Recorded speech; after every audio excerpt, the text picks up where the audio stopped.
దులీప్ ట్రోఫీలో కొడతాడు సెంచరీ, ఇరానీ ట్రోఫీలో కొడతాడు సెంచరీ, రంజీ ట్రోఫీలో కొడతాడు సెంచరీ. స్టాండ్ బై ఓపెనర్గా ఉండటమే ప్రాబ్లమా? 4 ఏళ్లలో తన కళ్ళ ముందు 15 మంది అరంగేట్రం చేశారు. ఎక్కడ ఆడిస్తే అక్కడ పర్ఫామ్ చేయడం మాత్రమే తనకి తెలుసు. కానీ మరి అతనికి మాత్రమే ప్లేస్ దక్కడం లేదు. ఎందుకు? అతను చేసినటువంటి తప్పేంటి? ఇంకెన్ని రోజులు ఆగాలి? సో అభిమన్యు ఈశ్వరన్కి మరోసారి నిరాశ ఎదురైంది. టీమిండియా జట్టులోకి స్థానం దక్కించుకోవాలని అనుకుంటున్నటువంటి తన ఆశలకు ప్రతిసారి గండి పడుతూనే ఉంది. టాలెంట్ లేదా అంటే టాలెంట్ పుష్కలంగా ఉంది.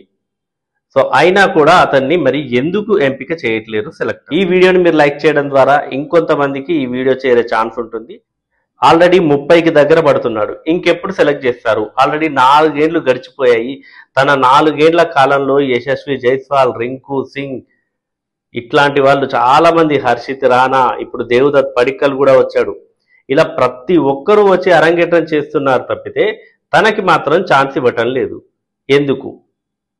విరాట్ కోహ్లీ, రోహిత్ శర్మ ఉన్నప్పుడంటే సరే సీనియర్లు ఉన్నారు కాబట్టి ప్లేస్ దక్కలేదు అనుకోవచ్చు. అప్పుడు ఇంగ్లాండ్ టూర్కి, అప్పుడు ఆస్ట్రేలియా టూర్కి వెళ్ళాడు, అయినా ప్లేస్ దక్కలేదు. వాళ్ళు రిటైర్ అయిన తర్వాత కూడా తనకి ఎందుకు స్థానం దక్కట్లేదు? ఓపెనింగ్ స్లాటే ప్రాబ్లమా? ఓపెనింగ్లో కాకుంటే మరి ఎక్కడ ఆడటానికి లేదా?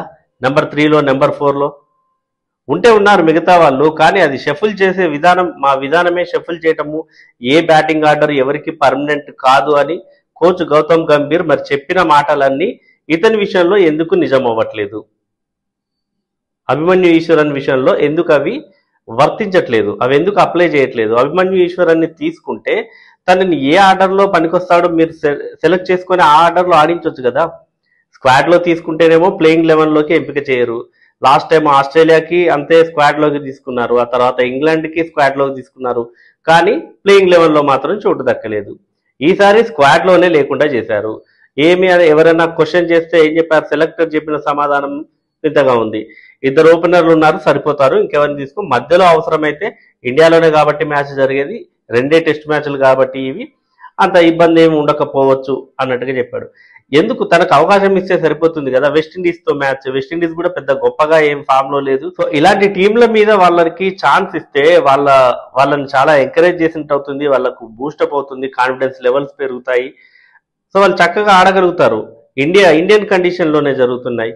మరి ఇటువంటి దాంట్లో తనని సెలెక్ట్ చేయకపోవడం అనేది అంత కరెక్ట్గా అనిపించట్లేదు. చాలా మంది కూడా సోషల్ మీడియాలో మనం గత 2-3 సిరీస్ల దగ్గర నుంచి కూడా చూస్తున్నాము అభిమన్యు ఈశ్వరన్ గురించి. తన కెరియర్ అంటే తను 4 ఏళ్లలో తన కళ్ళ ముందు ఎంతమంది డెబ్యూ. రీసెంట్గా అయితే తన స్టేట్కే చెందినటువంటి నారాయణ్ జగదీశన్కి అయితే ఛాన్స్ దక్కింది. తన స్టేట్కే చెందినటువంటి సాయి సుదర్శన్ ఆల్రెడీ టీంలో ఉన్నాడు. అంతకుముందు ఇంగ్లాండ్ టూర్లో కూడా ఆడాడు నెంబర్ 3లో.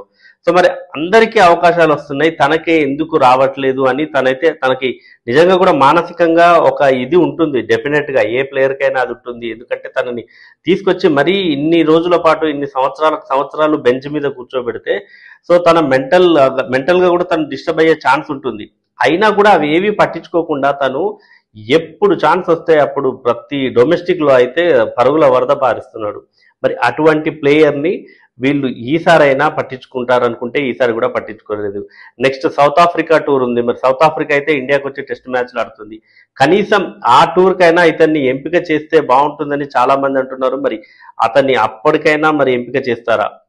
కనీసం రాబోయే సౌత్ ఆఫ్రికా టూర్లో అయినా అతన్ని సెలెక్ట్ చేస్తారా లేదా అనేది అయితే డౌటే. మరి ఇంకా తన కెరీర్ మీద తను పెట్టుకున్న ఆశల్ని ఏం చేస్తారో సెలెక్టర్లు అనేది అయితే వేచి చూడాల్సిందే. సో అభిమన్యు ఈశ్వరన్ని సెలెక్ట్ చేయకపోవడం కరెక్టేనా కాదా?